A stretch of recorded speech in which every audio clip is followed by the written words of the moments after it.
Then I share my screen, sorry.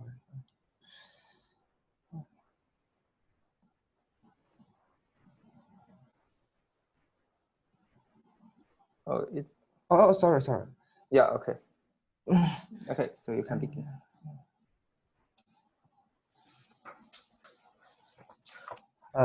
Okay, so first, I would like to thank Mongshen for giving me this opportunity to give this talk. And today my topic is the rigidity of rationality, smooth connected projective varieties of from dynamic viewpoints. And this is a joint work with Mongshen. So my talk can be divided into 4 parts. The first, I will introduce some background and motivation. And then we fix some notation and record the early results. Third part is the main results and proofs. This is my focus. And finally, I will ask some further questions. So let X be a smooth projective variety over C.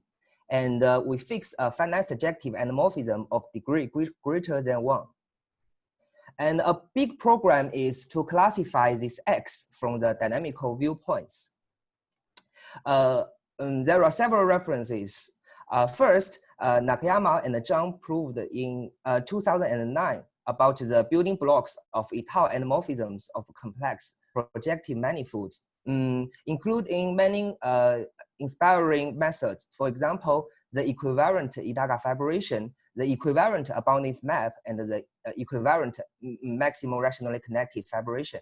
Actually, in this paper, the descended anamorphism under the MRC fibration is a nearly étale anamorphism, meromorphic map, maybe. And later on, Nakayama has another paper in 2010 about the special maximum rationally connected fibration. And in that paper, he proves there exists a suitable MRC fibration such that the descended anamorphism is holomorphic.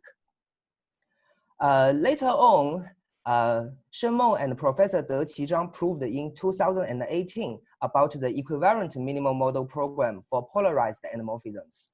There are 2 fundamental building blocks. The first is abelian variety, and the second is rationally connected variety. Because when you run the equivalent minimal model program, you can always get an abelian variety as the end product or a single point with the general fiber rationally connected. And then Mongshen further generalized this result to the interamplified anamorphisms about the still the same fundamental building block. The first is abelian variety, and the second is rationally connected. So today we will focus on the rationally connected varieties.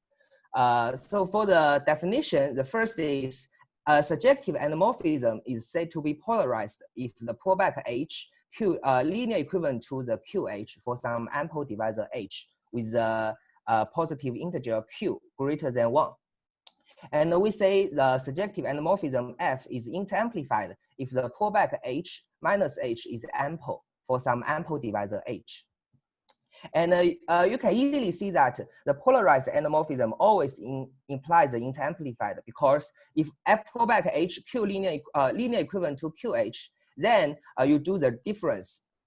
It's linear equivalent to Q minus 1H, which is still ample. Okay. So let's fix some notation and the early results.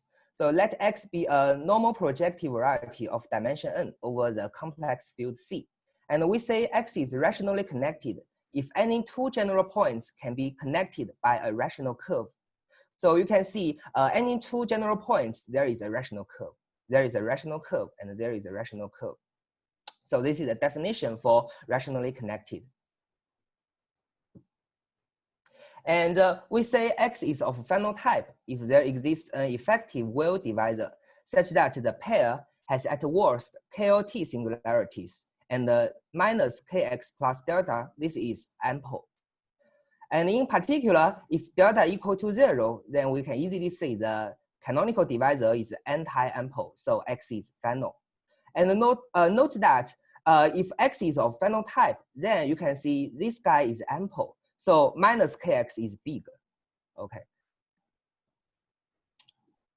So there are there are several relations between rationally connected variety and phenotype. Zhang Qi proved in 2006 that phenotype implies rationally connected. Actually, he proves a stronger result, means the so-called log Q final. Here, the log Q final means we don't require this guy to be ample. We only need this to be naff and big. Then it's enough to prove the rational connectedness of the X. So phenotype implies rationally connected. And conversely, Professor Yoshikawa proves in 2020 that a smooth rationally connected projective variety admitting an inter-amplified anamorphism is of phenotype. So for the converse direction, we need more extra condition. So first, we need the smoothness. And then we ask such X admits an inter-amplified anamorphism. Then rationally connected implies phenotype. This result, we will apply it many times later on. And some other notation, and so here we define the nanosavary group to be the quotient of pika X and the pika 0. Here the pika 0 is the neutral component of pika X. And we define the n upper 1x to be the nanosavary group tensor with the coefficient r. Okay, and about the n lower rx, it is a space of r cycles modulo weak numerical equivalence. We say two r cycles are weakly numerical equivalent if for any r many Cartier divisors d1 to dr, the intersection product coincide. And we denote by the rho x the pika number of x. And there are two important cones. The first is naff cone, consists of the naff classes. And the second is the pseudo-effective cone, consists of the pseudo-effective classes. Okay. And in general, you can see that the naff cone is containing the pseudo-effective cone. And usually the inclusion is strict. And maybe sometimes they share the same boundary, but other boundaries are different. Okay, so naff cone is containing the pseudo-effective cone. We want to ask the following question: when will these two guys coincide? Under some good conditions, I think it is doable. So today we will prove in our condition the naff cone coincide with the pseudo-effective cone. Okay, now let me introduce my main result with motion. Okay, so let X be a smooth rationally connected projective variety of dimension n. Then X isomorphic to if X is smooth rationally connected, okay, and then X isomorphic to the product of n copies P1 if and only if it admits a surjective anamorphism F such that the eigenvalues of the pullback action on this n upper 1 without counting multiplicity are undistinct real numbers greater than 1. Okay, the latter sentence is a bit long, so let me explain a bit. So here, this means all the eigenvalues of the pullback action on the n upper 1x are all of modulus greater than 1 since they are distinct real numbers. So in this case, such F is known to be the interamplified because there is an equivalent conditions that if F is interamplified, then all the eigenvalues of the pullback action on the n upper 1 is of modulus greater than 1. But here we need extra condition. We need all of these eigenvalues are undistinct real numbers. This is a bit stronger because you can see usually the modulus the eigenvalue may not be real numbers. Okay. However, here this X is smooth rationally connected and it admits an interamplified anamorphism. So such X is of phenotype by the Yoshikawa's result. Then the naff cone is a rational polyhedron. So there are finitely many extremal naff divisors. So the pullback action fixes each extremal ray after replacing F by a power. So you can see all the eigenvalues can be real numbers or integers after replacing this F by a power, I think. Okay, before we prove our main result, I give you two examples. So So you can see, so this X isomorphic to the product of n copies P1, we need several conditions. First, it should be smooth rationally connected. And the second, it should admit an interamplified endomorphism. And finally, you should have n distinct real numbers of eigenvalues. So let's see. So the first is an easy example about the Hilbert surface of Picard number 2. Suppose X is a Hilbert surface with the n greater than equal to 1, which means there exists a negative section. Then you can prove any non-isomorphic surjective endomorphism is polarized.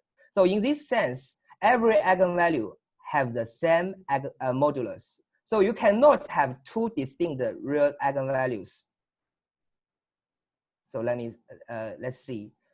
I ask such theorem. In this theorem, we need n distinct. So if it is a surface, then we need two distinct real numbers.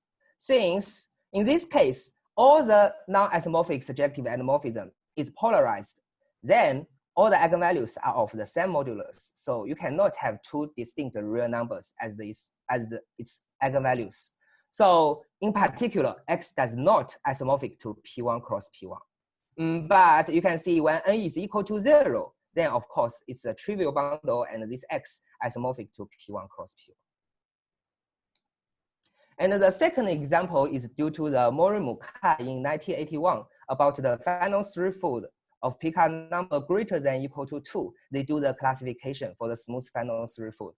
And I give such an example, which is that X is the double cover of P1 cross P1 cross P1, which with branch locals of tri-degree 2, 2, 2. And you can see since X is the double cover, in particular, X does not isomorphic to P1 cross P1 cross P1. Indeed, such X admits very nice property, many similar property in our case. For example, Neff cone equal to pseudo-effective cone. However, it does not isomorphic to P1 cross P1 cross P1. Why? We need a result due to the Professor Deqi Zhang in 2012. He proves that a smooth final threefold admits a non-isomorphic surjective endomorphism is rational. So you can see by the classification, X is smooth final, but not rational. So in other words, such X does not admit any non-isomorphic surjective endomorphism. In particular, this X does not admit any interamplified endomorphism. So it can never isomorphic to P1 cross P1 cross P1. So we need the interamplified endomorphism. We also ask such endomorphism has n distinct eigenvalues as in the first example. So these are two counterexamples. Okay, now let's prove our main result. Before that, we want to deal with the dynamics with Hodge index theorem. Okay, the following two results will be frequently used during my later proofs. So first, the first lemma is due to Ding Sibony in 2004 for the case of Kampakala manifolds. And later on, Professor Deqi Zhang generalized to the algebraic version in high dimensional, even singular version. Okay, suppose X is a normal projective variety, and we have two non-trivial Neff divisors. And such that the intersection product is weakly numerical trivial. Then these two divisors proportional. Note that here the Neffness is important. We need the Neffness to imply something. So the Neffness of the non-trivial, we have two non-trivial Neff divisors, and the intersection product vanish. Then these two guys proportional. Another proposition is due to Ding Sibony in 2004, and the proposition seems a bit long, but the idea is very simple. You can see there is a surjective endomorphism, okay, and you have k plus 2 cycles, d prime, d1 to dk, k plus 2, maybe k plus 2 divisors, okay. Maybe n minus k minus 2 is the intersection product. Okay. Anyway, so if k plus 1 of them, the intersection not vanish, k plus 1 of them, the intersection, not vanish. Okay. Note that we need them to be NEF. Okay. NEF, k plus 2 NEF divisors. And the k plus 1 of them not vanish. And you have distinct eigenvalues in the sense, pull back d dot d1 dot dk weakly numerical equivalent to lambda d1 to dk. Okay, one, the eigenvalue is lambda, another is lambda prime. Note that here this lambda is not the eigenvalue of d, but the eigenvalue of the cycle, n minus k minus 1 cycle. Okay, so, and suppose such two eigenvalues are not equal, lambda not equal to lambda prime, then you will have the k plus 2 intersection still not vanishing. Okay, so k plus 1 of them not vanishing. K plus 1 of them not vanishing. And they have distinct eigenvalues. Then the k plus 2 intersection still not vanish. Okay, you need the deafness. Okay, so we will apply these two results frequently in the later proofs. So now let's set up something. So n is the dimension and the x is of final type. So, and by BCHM, we know it is a monotrium space. And I think this is for the Q factorial case. For non-Q factorial case, GOST in 2015 proved the non-Q factorial case. Okay, so rho is the Picard number, and we define the eigenvalue set to be the lambda 1 to lambda r. Note that here, all of these lambda I are distinct. We do not count any multiplicity. This lambda I is just the distinct eigenvalues. So here, this means this number r is the number of the distinct eigenvalues in the pullback action after iteration. Okay, and we have the extremal NEF divisors, d1 to dm. Note that here we only have finitely many extremal NEF divisors due to the Kohn theorem or the BCHM, because there are finitely many generators for the NEF cone. Okay, so d1 to dm. And note that in general, such m greater than equal to the Picard number greater than equal to r. And usually this inequality is strict. Okay. However, under some good condition, we can prove these three guys coincide. So let's see the proposition. So the proposition says that if the number of eigenvalues, the number of distinct eigenvalues greater than equal to the dimension n, then we will have many nice properties. So first, n equal to Picard number equal to dimension equal to r. So suppose these are greater than n, then all the inequalities are equality. And the second, the NEF cone is generated by base point free divisors d1 to dn, such that the pullback action linear equivalent to lambda I di. You can see since this n equal to m, then in general, actually the first statement implies the second. Okay. And the third, for each I, this lambda I is a positive integer, and the di square weakly numerical equivalent to 0. So this means that since di is not numerical trivial, so we see the numerical codarial dimension is equal to 1. And since this di is semi-ample because it's a rational polyhedral cone and monotrium space, so every NEF divisor is semi-ample. Okay, so we see the codarial dimension cap x di is equal to 1. And the fourth statement is the intersection product d1 to dn greater than equal to 0. So this means by projection formula, we know the degree of f is the product of lambda I. And finally, we confirm that my early question, the NEF cone coincide with the pseudo-effective cone. Note that we need the condition that distinct eigenvalues, the number should greater than equal to n. Okay, so under this condition, we can prove the NEF cone coincide with the pseudo-effective cone. And in particular, x is minimum and a final variety. So I will explain a bit about the minimality of this x. So here, this X is said to be minimal if and only if it does not admit any birational contraction. It does not admit any birational contraction. For example, suppose you have a birational contraction for X to Y, then Y is also projective. So you can take the ample divisor H on this Y and consider the pullback. So pullback ample divisor may not be ample, but it at least be big. Okay, so pullback this ample divisor is big. So you find a pullback divisor is big. However, since the nav cone coincides with the pseudo-effective cone, you know the interior part, they have the same interior part. So the pullback H is big, implies the pullback H is ample.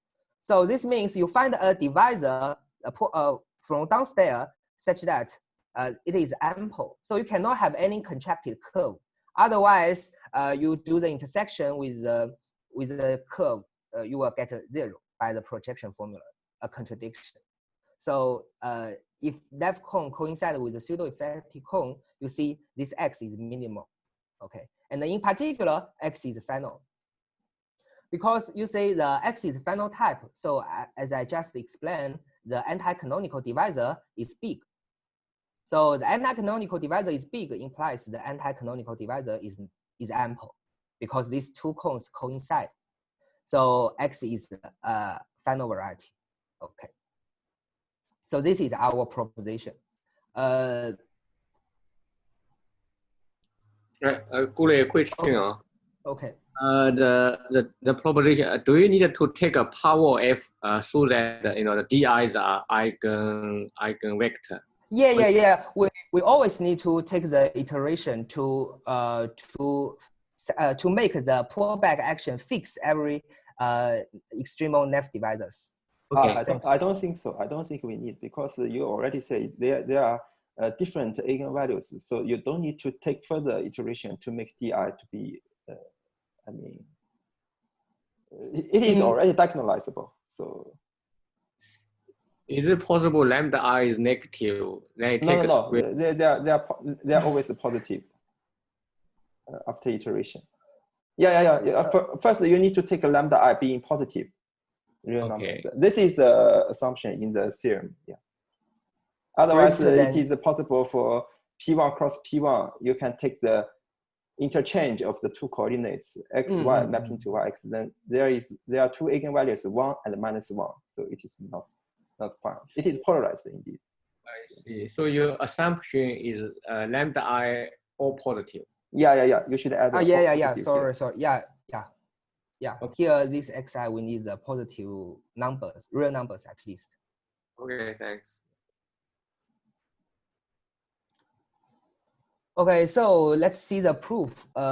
Actually, I only want to prove for the case equal to 3 for the convenience. And actually, for the high dimensional, the arguments are quite similar.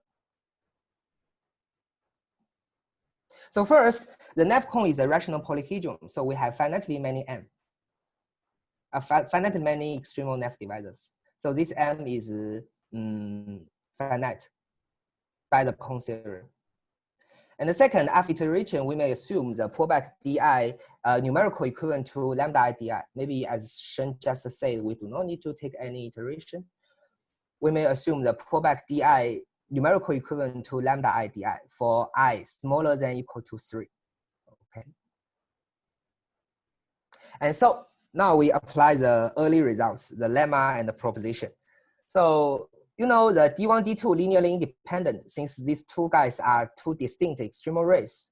So you can see the intersection product cannot be numerical trivial by using the Dinh-Sebonis result or Professor Zhang's result. And the second, D1, D3 linearly independent. So you get D1, D3 not weakly numerical trivial. And since you can see the eigenvalue, lambda 1, lambda 2, you pull back this D1, D2. And you pull back this D1, D3, you get this lambda 1, lambda 3. So these two guys not coincide. So you further claim D1, D2, D3 not equal to 0. Okay, just use Dinh-Sebonis result. Then by the projection formula, of course, it's easy to see degree f equal to lambda 1, lambda 2, lambda 3. So our degree f is equal to the product of the eigenvalues, lambda 1, lambda 2, lambda 3. However, we don't know so far this r is greater than equal to 3 or just equal to 3. Okay, let's see. So suppose this m greater than 3, which means you have extra extremal Neff divisors. So you take D4 such that the pullback D4 numerical equivalent to mu D4. Okay. Note that here we don't ask any extra condition on this mu. In other words, our mu here may equal to some lambda I for I smaller than equal to 3, or not equal, just distinct eigenvalues. Both possible. We don't ask any extra condition on this mu. Just take the D4. So with the eigenvalue mu in the lambda 1 to lambda r. Then you will find some contradiction, because you can see D4, D3 linearly independent. So you get D4, D3 not weakly numerical trivial, and D4, D2 linearly independent. This implies D4, D2 also not numerically trivial. And then with a similar argument, you see the eigenvalue mu lambda 3 not equal to mu lambda 2. So you further we get D2, D3, D4 not equal to 0. Okay, so here we use the Dincy-Bonis lemma, and here we use Dincy-Bonis proposition as a just list before the dynamics with Hodge index theory.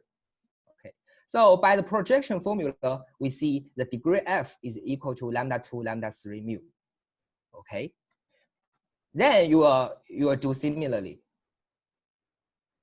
So similar argument shows the degree f equal to lambda 1, lambda 3 mu. Why? Because you can see we can substitute this D2 by D1, and the same argument shows D1, D3, D4 not equal to 0. So you get the degree f equal to lambda 1, lambda 3 mu. Okay, so we get the contradiction since lambda 1 and lambda 2 are distinct eigenvalues. Okay. Guolei. Okay. Can you go back to the, yeah. So here you assume if m is greater than 3, then this mu should be different from all other lambda, right? No. I think this m is. Oh yeah. Oh, sorry. Yeah. Just okay. Can be any. I think it can be any eigenvalues. Just liking the eigenvalue set is enough. Yeah. Okay. So let's continue. So the same argument shows the di square weakly numerical trivial, because if it is not numerical trivial, then you can do similarly. You find the d1 square equal to 0 and the d1, d2 not equal to 0. Then you use the Dincy-Bonis lemma, you get the lambda 1 square equal dot lambda 2. This is a degree, which is a contradiction. So similarly argument, you can show the di square weakly numerical trivial for each di, I think.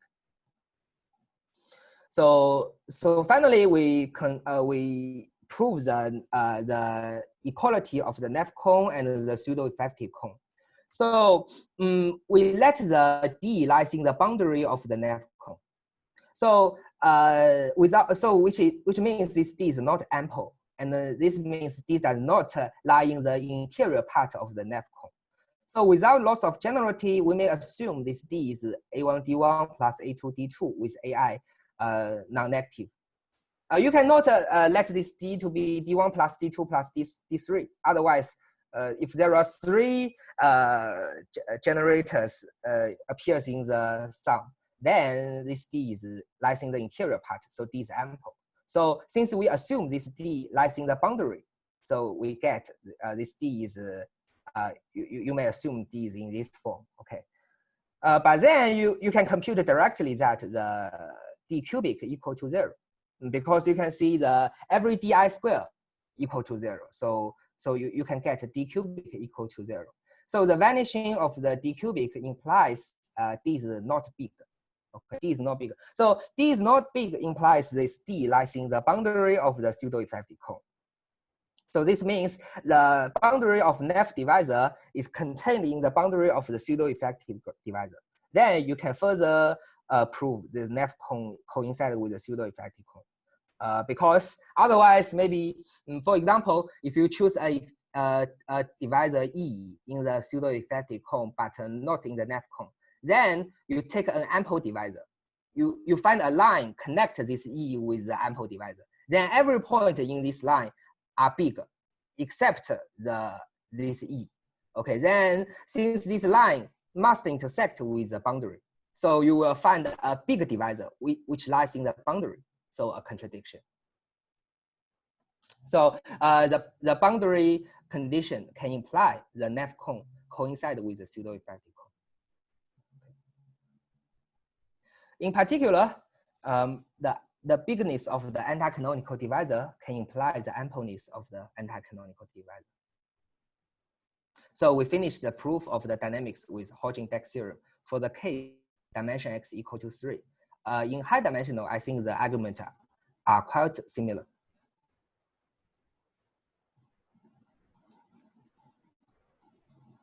Okay. So now I first sketch the idea for the proof of our main results. So still some setup. So X is a smooth rationally connected variety, and the dimension X equal to n. So this is the SRC condition. The second is F is an interamplified anamorphism, so IAP. And then we ask the eigenvalues has n distinct real numbers greater than 1. Yeah. So we need the 3 conditions.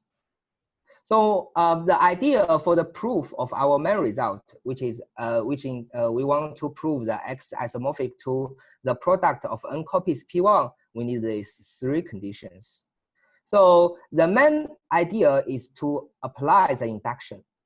So we need to do the induction on from 2 aspects. So first is the induction on the fiber dimension of the Ithaka fibration, which we call the first dynamical rigidity. Okay, for the first dynamical rigidity, the construction is quite simple because for each di, we have just proved that di square equal to 0. So the Ithaka dimension is equal to 1. So when you using the Ithaka fibration, then you get the phi I, x to yi. And since x is rationally connected, our yi isomorphic to P1. So the general fiber of this phi I is n-1 dimension n-1. Okay, so we need to apply the induction on the Ithaka, on the general fiber of the Ithaka fibration, which we call the first dynamical rigidity. And the second is another induction on the dimension of the image of final contractions. Here, a main problem is how to construct this final contraction. Okay, I will explain this later on. And this is the final contraction. And we can further prove the dimension xi equal to n-1.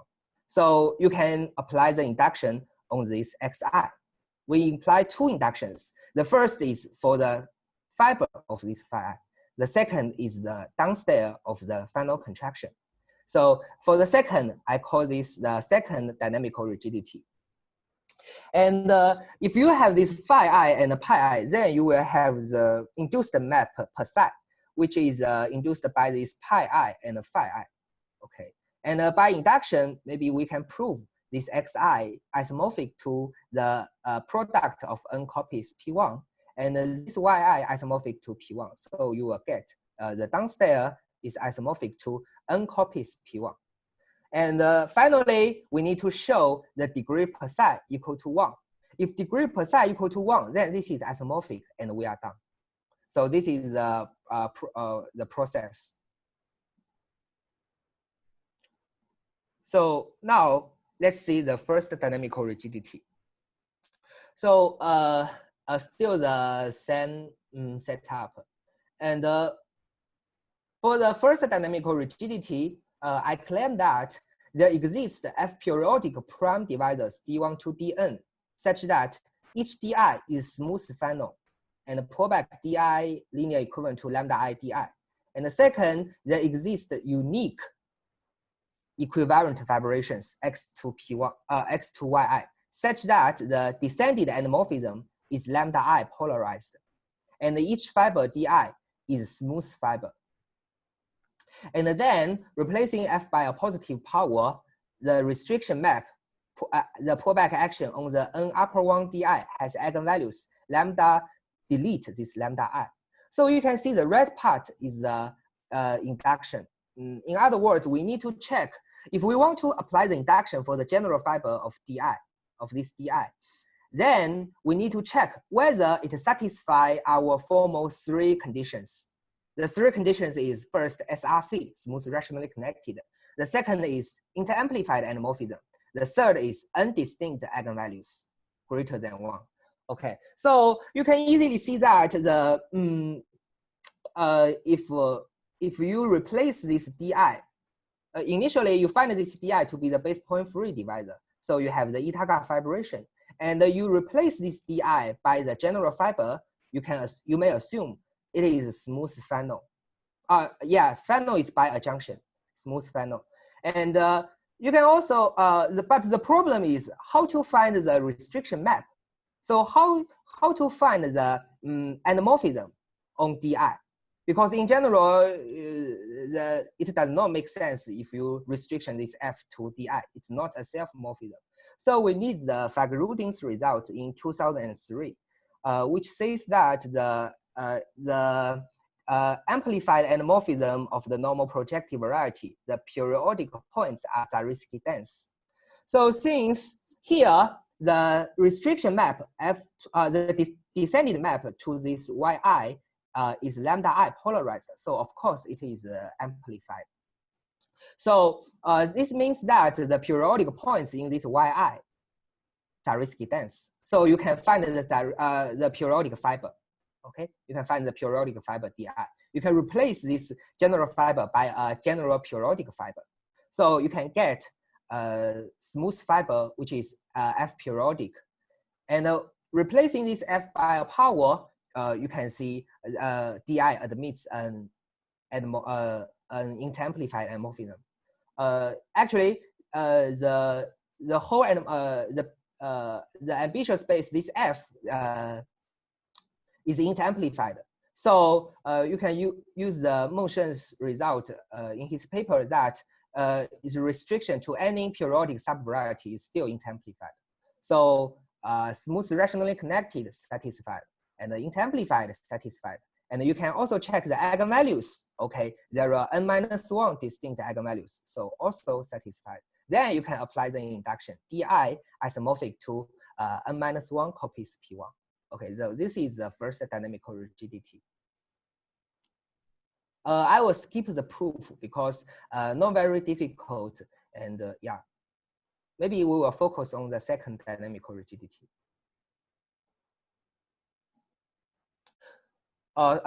Anyway, I sketched the graph. So maybe for example, dimension x equal to 3. So 3 for case, you see there is a Itaga fibration from this x to the p1. Okay, and here the blue points are the general periodic points. Okay, periodic points. So you have the periodic fiber di. So here this di is just smooth funnel and 2 distinct eigenvalues, and also interamplified anamorphism. So you can prove this di isomorphic to p1 cross p1 by using the induction. Okay. So let's see the second dynamical rigidity. Still the same setup, except we can replace this di by the smooth funnel projective variety of dimension n-1. Okay. We make this di more beautiful. Okay. So let's see the proposition. So this proposition says that there exist F equivalent funnel contractions pi I x to xi, such that the downstairs the descended anamorphism are lambda delete this lambda I. So you can also see, okay, there are n-1 distinct eigenvalues here. And further, but know that if we want to apply the induction for this xi, we need 3 conditions.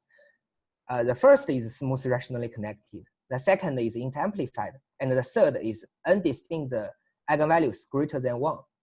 So of course, by the first argument, we can see, okay, there are n-1 distinct eigenvalues. So the last condition satisfied. Also, inter-amplifiedness is also obvious. But what about the first? So for the first condition, we need the smoothness. We need smooth rationally connected, okay? Smooth rationally connected. So the smoothness of this xi is very, very important. If we cannot show this smoothness, then we cannot apply the induction. We need the smoothness. Because if x is not smooth, then we cannot apply the Professor Yoshikawa's result to further say it is of final type. So smoothness is very important. But to show the smoothness, we need to apply the Ando's paper, which I will say this later. So we can further show this pi I is a conic bundle. So conic bundle means the every fiber isomorphic to the plane conics in P2, possible singular. Okay. So this is our second dynamical rigidity. I will prove this. So the main problem is we need to construct this pi I, because for phi I, recall that the first dynamical rigidity, phi I is nothing but the Ithaka fibration of each di, right? But here we need to construct the final contractions. So let's see. So how to construct this x2 xi? So we consider the intersection of d1 to dn except di. Note that here it is non-empty, because we just proved in early proposition that d1.d2.dn, the intersection is positive. So if you remove this di, then the intersection, actually I think it's the intersect transversally. Okay, so you can always find an irreducible curve ci in the intersection. And but we don't know anything about whether there are any other components or it's just a ci. But actually, our later proofs will show it's just a general fiber ci. Okay, I mean the intersection. But first, we take a curve ci in this intersection. And by a dual argument, you can show this ci is extremal by a dual argument. So then we have the final contraction. So the final contraction is just to contract this curve ci, okay, the extremal rate RCI. And since x is minimal, because the nav cone coincides with the pseudo-effective cone, so you can see x is minimal. So x is minimal means it cannot admit any birational contraction. So this contraction is final. Okay. And also you can see the canonical divisor intersects with this CI is negative because X is final. We proved in the early dynamics with Hodge index theorem. And also dj.ci is equal to 0 because you can see this CI is contained in the intersection here. And in this intersection, the item dj appears because j not equal to I. So dj appears in this here. So if you add another dj, you multiply another dj, then dj square will vanish. Okay, so dj.ci equal to 0. So, so dj.ci equal to 0 means that since this is the contraction of the extremal rate RCI, so by the cone theorem, you can see, okay, this dj is always the pullback of downstairs, from the downstairs. So this means every eigenvalue lambda j except lambda I survives in this xi. Because by the cone theorem, every dj is equal to pullback sum mj. And the mj in this xi is still an eigenvector with the eigenvalue lambda j. Okay, so you can see the first argument is finished because there are n-1 distinct eigenvalues in the downstairs. But the problem is the smoothness. So now we will show the smoothness of xi. So let's see. So now we have the diagram. This pi I is the final contraction we just constructed. Okay, and here this phi I is the Ithaka fibration, and we have the induced morphism per psi. Okay, and you can easily check this per psi is finite surjective. Okay, the idea is just to construct an ample divisor per psi pullback H. If you prove some, you construct some divisor H on this product space, and then you pull back. If you can prove this is ample, then of course it is finite, because you cannot contract any curves, okay, by the projection formula, I think. So now you have the, if this is finite surjective, then you can show the dimension xi is n-1. Because we just say this pi I is final contraction. So the dimension of xi smaller than or equal to n-1. But if you show this per psi is finite surjective, then you can show, okay, this, the downstairs, the dimension is n-1. Okay, so by Endel's result, we can further show this pi I is a conic bundle. So I will explain this a bit. So Endel's paper says that for a final contraction in for any dimensional, okay, for any dimension x, and the final contraction pi I, if there are three conditions satisfied, the first is this this fibration pi I, the final contraction has is equidimensional, and the second relative dimension 1, which means the dimension xi is equal to dimension x minus 1. And also the upstairs is smooth. So these three conditions together imply the downstairs is smooth. Okay, this is very important, because if we don't show this smoothness of xi, then we cannot apply the induction. So the smoothness of this xi is due to the Endel's result. But in general, if the general fiber is a surface or higher dimension, then little things will know. And further, he claims this pi is a conic bundle. Okay, but here conic bundle, we don't need this conic bundle. We just need the smoothness of xi. Okay. So further, we apply our formal dynamics with Hodgkin-Dex theorem for this pair xi and the f restriction to xi. We can show this xi is final. So xi is smooth. Xi is smooth rationally connected. I think the final implies the rationally connected is due to the Campana or Kola-Mioka, another people, I forgot, sorry. Mori, yeah, Mori, Kola-Mioka, Mori, yeah. Or the Campana. They show the final implies smooth final implies rationally connected.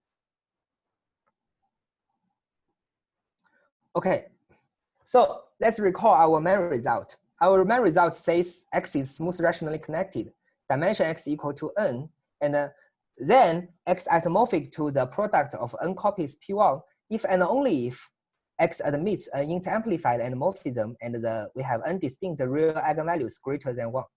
Okay. Oh, sorry, I think here we need the greater than 1 condition. Okay, sorry. So one direction is very easy, because if you if this x isomorphic to the product of n copies P1, then for each coordinate, for each yi, we can use the coordinate map to construct the polarized endomorphism for each fi, for each yi. Okay. Then you take the product to be the f1 times blah blah plus fn. You take the times, sorry. So you take the product, then you can see the eigenvalues are nothing but 2, 3, 2, n plus 1. Okay. So so one direction is easy, because you can see you find a 2, 3, 2, n plus 1, then it is interamplified by the equivalent condition of intemplified anamorphism. And also we got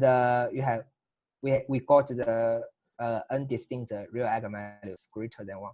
So one direction is easy to prove. Okay, so what about the converse direction? So let's recall the condition again. So the information we already have is, so first, X is smooth rationally connected, dimension equal to n, and F is an intemplified anamorphism. And we have undistinct real eigenvalues greater than 1. We denote by lambda 1 to lambda n. Then by Yoshikawa's result, we know X is of final type. Okay, so these are the information we already have. And let's see what will happen. So if n equal to 1, then it is trivial because the rationally connected curve rational, okay? And if n equal to 2, then by our early proposition, you can see this X is final Picard number 2, and the Neff cone coincide with the pseudo-effective cone. Okay. So you get this X is a smooth toric final surface of Picard number 2. So by this, you can see X is either isomorphic to P1 cross P1 or P2 blow up 1 point. However, since the Neff cone coincides with the pseudo-effective cone, P2 blow up 1 point cannot happen because there exists exceptional curve. Okay, so this condition excludes the case for P2 blow up 1 point. So X can only isomorphic to P1 cross P1. So n equal to 2 is also okay. So assume our main result holds for n minus 1 with n greater than or equal to 3. Then what we want? So we want to show this psi is an isomorphism. Actually, there is a finite surjective map as we just see, from X to Xi cross Yi. And the Xi by induction isomorphic to n minus 1 copies P1, and the Yi isomorphic to P1. So the second isomorphism is by induction of the second dynamical rigidity. So we want to show the first map is also an isomorphism. Okay, if this is an isomorphism, then we are done. So let's see. So we fix some I. So our goal is the degree, to show the degree equal to 1. Recall that the general fiber or the degree of psi is just you take the 1 point here and 1 point here, and you consider the pullback. So the intersection number is the degree of psi. So the general fiber of pi I is Li, and the general fiber of phi I is Di. And we want to show Li dot Di is equal to 1. Here, we don't know whether this Li is equal to D1 intersection D1 to Dn except the Di. We haven't shown this. We will show this later, okay? So the first dynamical rigidity plus the induction implies that this phi I, the general fiber Di isomorphic to n minus 1 copies P1. And the second dynamical rigidity implies that the downstairs of the final contraction isomorphic to n minus 1 copies P1. Okay, this is the second dynamical rigidity. And also you note that F restriction to Zj is lambda j polarized. Here, this Zj is a projection from this Xi to the J's coordinate. Okay, J not equal to I. So let's see. In this step, I will show that the general fiber Li is just the D1 dot D2 dot Dn except Di. Okay. Originally we only take this Li as a irreducible curve in the intersection, but later on I will prove this is nothing but the intersection. Okay. You can see this diagram. There are 2 directions. One direction is the E-DACA fibration X to Yj for the divisor Dj. Okay, And another direction is the composition map. Pi I composed with Pj. Note that this pi I, okay, the downstairs isomorphic to these things. And by the natural projection to Zj, you can get, okay, this is the composed map. So note that the descended anamorphism F to this Yj is lambda j polarized. And the descended anamorphism along this direction to Zj is also lambda j polarized. So by the uniqueness I just mentioned, this we may assume this Zj is equal to Yj because there exists a unique fibration, equivalent fibration from upstairs to the downstairs such that the descended anamorphism is lambda j polarized, okay, up to isomorphism. So we may assume Zj equal to Yj. Note that the equivalent, I don't mention the equivalentness of the every fibration, but you see you can deduce this easily from the rigidity lemma. Okay, rigidity lemma tells you every fibration in our context is equivalent. Okay. So if you have this phi j coincide with the pi I composed with pj, then we can prove the intersection d1 to dn except di is a general fiber Li of pi I. How to see this? You can see what's the general fiber of pi I. The general fiber of pi I is just you take the points u1 to un here, and then you consider the general fiber of pi I is just you do the intersection. What's the inverse of u1, inverse of u2, inverse of un, and you do the intersection. So the intersection is a general fiber. But what's the intersection of the inverse u1? You can see we may regard this u1 as an element here because by the projection xi to z1, and then this u1 is an element in this z1. And since by the uniqueness, we know this y1 equal to y1, z1, sorry. So we can further regard this u1 as an element here. So what's the inverse of the inverse image of this u1? Then you can see it's nothing but d1, right? So you can see there are u1, u2 to un except ui. So you consider the general fiber, the inverse image of this point of these points is just you do the intersection. You do the intersection here. So the intersection here is d1, d2 to dn except di because we do not have di. Okay, just the d1 to dn. So you can see the general fiber of pi I by this diagram is nothing but the intersection of every point here. You pull back d1, u1, pull back d2, u2, pull back un, and pull back ui, pull back uj is nothing but dj. So the general fiber of pi I is d1 intersection with dn except di. Okay. We need the uniqueness to identify these two guys. Otherwise, we cannot show the intersection is just the general fiber. Okay. So let's continue.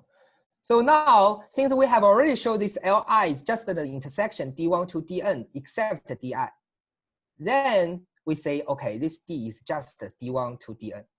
I think, sorry, the notation is bad. I have to say d is defined by the di dot li, and this is equal to d1 dot d2 to dn. Okay, I think I need to change the sequence. So note that for j not equal to I, di square weakly numerical trivial. So di dot lj equal to 0 because lj is chosen from the intersection d1 to dn except dj. So di appears. So di dot this guy is equal to 0. Okay, because di square equal to 0. So further note that the minus kx, the anti-canonical divisor, lie in the interior of the NEF cone.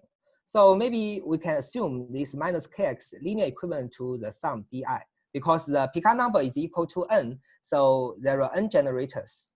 So minus kx linear equivalent to the sum.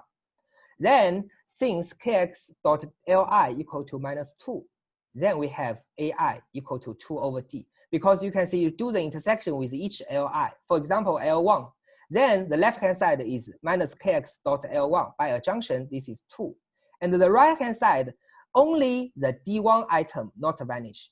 Because we just say if D2 dot L1, then it is equal to 0. So we only need to consider the first item, which is A1, D1. So A1, D1 dot L1, then this is DAI. So AI is equal to 2 over D. So by using this computation, by this computation, we can solve this AI. Okay, so then we get the equation star. Minus dkx, linear equivalent to 2, the sum di. Okay, and then how to deduce the d equal to 1? Okay, let's see. So we take the n minus 1's power of this equation star, and we do the intersection with d1. Okay, then you can see the left-hand side is minus dkx power n minus 1 dot d1, and the right-hand side is you take the n minus 1's power, you get 2 power n minus 1, and you need to take the n minus 1's power of this guy, and then do the intersection with d1. Note that what we need to find, we need to find the summand d2 to dn. We need to avoid d1. Why? Because if the summand appears d1, then d1 dot d1 will be equal to 0. So we need to avoid d1. So we only need to find the item d2 dot d3 dot dn.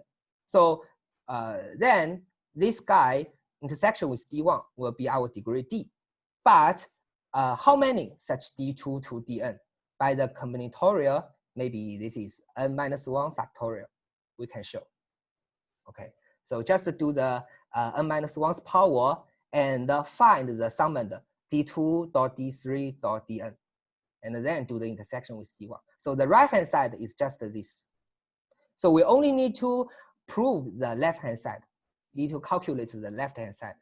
And noting that d1 isomorphic to n minus 1 copies p1. So here we use the first induction. We use the first dynamical rigidity. We don't use the first dynamical rigidity early. Okay, the unique place we need this dynamical rigidity is here. So d1 isomorphic to p1, the n minus 1 copies p1. So using a junction, we see that this kx restriction to d1 is kd1, and the kd1 power n minus 1 is just this. Because you can see, since d1 isomorphic to n minus 1 copies p1, then kd1, the canonical divisor, is of a multi-degree -2, -2, -2, -2. Okay, so then you do the self-intersection, you will get this result. Then you put this back to the equation. Here you will get, this is just a 2 power n minus 1 dot n minus 1 factorial and dot d power n minus 1, d power n minus 1. Then the left-hand side coincide with the right-hand side. We will get d power n minus 1 equal to d. And since n greater than equal to 3, we say that d is equal to 1. Note that here the n greater than equal to 3 is very important. Otherwise, if n equal to 2, then d2 minus 1, d equal to d, nothing. Okay, so we need the n greater than equal to 3. So we need to discuss the n equal to 1 case and the n equal to 2 case individually. Okay, so then everything is okay, we are done. So I finished the proof. So finally, maybe I ask a further question. So let F be an inter-amplified anamorphism of smooth rationally connected X. Will this X split as the product X1 to XR, where each XI is a smooth projective variety of phenotype, and the restriction map is lambda I polarized? Note that here this R is determined by the number of distinct real eigenvalues. Okay. Note that if R equal to dimension X, then this is just our result. So, but for R smaller than the dimension X, I think it's very difficult. So the several difficulties. So first, when doing the Itaga fibration of DI with the F pullback DI equal to lambda I di. Can we show the smoothness of xi? Because we have just said the smoothness is very important, because using the smoothness, then we can use the induction. Okay, so smoothness is not known. And whether the Ithaka fibration is a trivial bundle. And how to choose the suitable final contraction. Here, why we need to choose the final contraction, as we just say the xi, x to xi, we need to use the induction, because if you give the final contraction, then you can use the information downstairs to explain something upstairs. So this is also a problem. And finally, how note that in our case, our final contraction is chosen to be the contraction of extremal rate Ci, and the Ci is the intersection of d1 to dn except di. Okay, but in general, we don't know how to choose the suitable final contraction. And finally, if you have constructed this map x2 x1 cross x2 to xr, how to show it is an isomorphism? In other words, how to show the degree per psi is equal to 1. So if we solve all of these property difficulties, then I think we know the structure of the smooth rationally connected variety admitting amplified anamorphism. This is I think this structure problem. Yeah. So maybe I stop here. Sorry for the delay. Thank you. Okay, thank you, Guolei, for the nice talk. Any question? Could you remind me why the Ithaka dimension of di is equal to 1? Oh, so maybe I go back. Yeah, it's I forgot the beginning part. Which page? Sorry.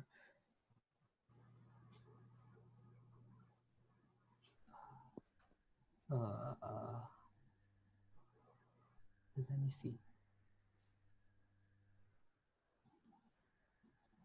Here, right? Oh, no. Yes, because he showed di square is trivial.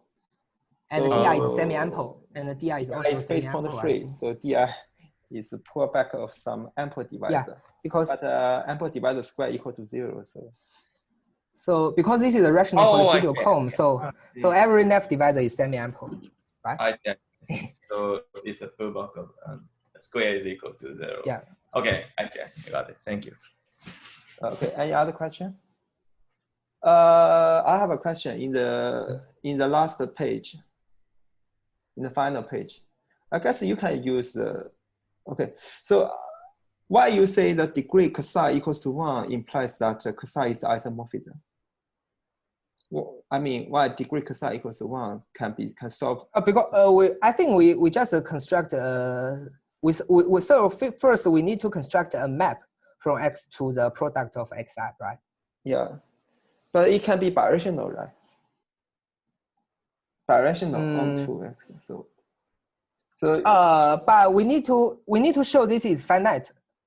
Yeah, but you don't have left cone equal to pseudo-effective cone.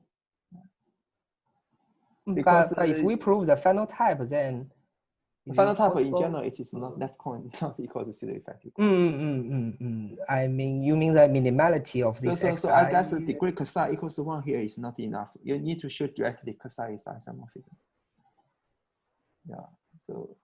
So we need I see. So this per se, because in general here, x is definitely not final. X is not final. Yeah, so you don't have left cone equals to pseudo-effective cone. So you cannot, yeah. So it is not enough to show degree psi equals to 1. You need to do it directly. Yeah, you need to show that there are, yeah. X may have divisorial contraction, but X cannot have a birational morphism to X1 to cross XI, I think. Yeah. You mean there may exist some divisorial birational contraction from X to some other? Yeah, but not to the right hand side. The only I think the only birational contraction can only occur from X1. For example, X1 is the P2 block points. The X1 admits the divisorial contraction to something. Then you do the product. Oh, I see. So you mean the divisorial contraction may occur in the the component, the Yeah, coordinate. each factor. Yeah, each factor. P2. For example, P1 cross P2 blow up 1 point. Then, yeah. I see. Oh, but then this is a final contraction, right? Oh, I mean the whole space, the whole X. If you do the P1 cross P2 blow up 1 point, then as the whole X, it admits a final contraction to P1 cross P1. But it also, for each component, it's a divisor. Yeah, I see. But it admits a divisor contraction to P2 cross P1, right? Let me see. Yeah. Yeah. So I think the degree per psi equals to 1 here is not enough. I see. You need to shoot directly Thanks. per psi. I see. Okay. Okay. Any other question? Okay. So if no, let's send the speaker. And next week we will have Jia as our speaker. Okay. See you next week. Okay. Thank you. Okay, see you. Thank you. Yeah. See you. Okay. See you.